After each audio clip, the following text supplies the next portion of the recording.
The one thing that we got right on this channel is I called the transaction crash, not a price crash. Boy, people got irritated with me, all the crash bros and doomers. I will admit one thing I got wrong. I didn't see interest rates hitting 8%. I didn't think that would happen. It did for a moment. I thought the year would end in the sixes. We're Mhm. back there now. But yeah, I didn't see 8%. Well, I honestly didn't think the Federal Reserve would get their Fed funds rate up above 2.5%. Right. Personally, Mm, I mean, that was that. I mean, so I was a bit surprised by that one. Um, okay. Yeah. but then I also think about it from the lag that takes place, right? Yeah. Because a lot of like this is probably one of the reasons why I missed it in this sense is because like I it's hard to incorporate what the lag is going to do to the economy and at what point does it actually start to impact the economy. So you think about it, like the lag is anywhere, like some people say that there's like 3 months to 6 months. Other economists say that the lag is anywhere from a year to 18 months, right? Yeah. So Much more likely. Yeah. from the time the Fed actually moves their interest rates, right? And when they actually move the Fed funds rate, from that point, that date, anywhere from 6 months to a year and a half down the road is when it starts to actually impact the economy. So Hmm. if we take today's date and we go back 6 months to a year and we look at what the Fed funds rate were, or even 18 months ago, we would find that they're still quite low, Oh, yeah. right? You're Like the right. Fed funds rate Yes. that's actually impacting the economy today is a very low Fed funds rate, right? Due Yeah. to the I lag. agree. I agree. Yeah. And And so that's now that something we, that I think shows up big time.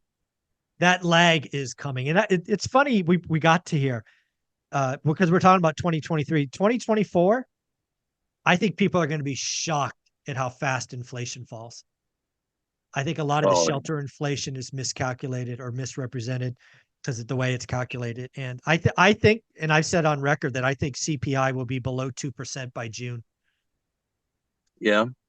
Um, and I could see that. I mean, I could see that there is going to be, some serious slowdown taking place within the economy, and especially when it comes to a lot of the prices that we had seen moving so dramatically fast. Um, but I think that's going to be kind of, I think that's going to be kind of false hope that's going Mhm. into that at that time. It's going to be like people are going to say like, wow, look at things have really changed or whatever. But really, what they're seeing again is probably some effects of the bullwhip effect happening in there, Yep. right? Yes. Hmm. See, we have to kind of understand what's taking place because I didn't really go in clearly into what was happening during the bullwhip effect. When items fall, like during the pandemic, we had this huge crunch in supply, right?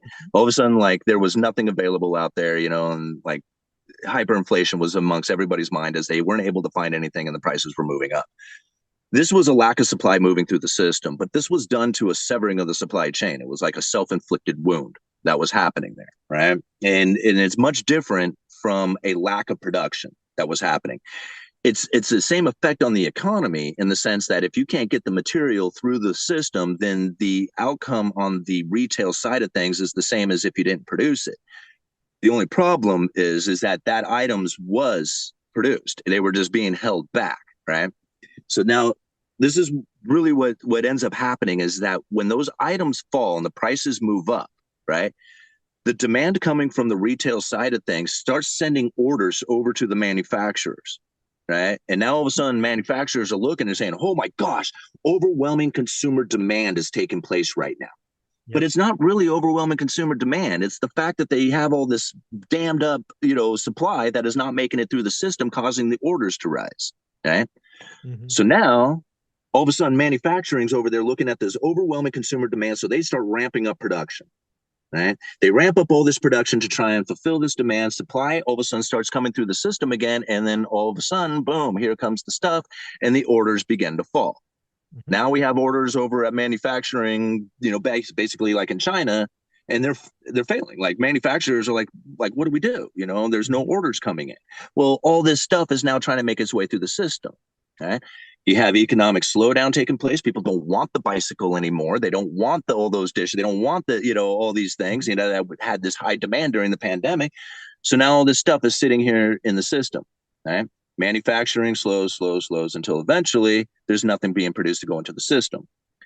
However, before that took place, when that low supply was there and the high orders came in, investment started pouring in to manufacturing, malinvestment. right? Malinvestment means that it should never have happened in the first place. It's going to be overpriced interest rates on whatever loan that they were going into because they had these projections of high prices happening. Hmm. You can see it taking place in like the pork industry and the chicken Yep. industry right now as well, you know.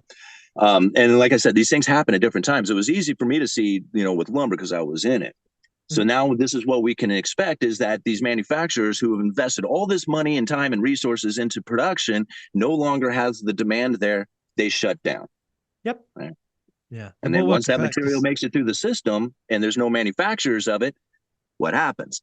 Mhm. Prices start to move up. This is the real shortages that are going to happen, not fake shortages due to a self-inflicted wound of supply chain breakdown, right?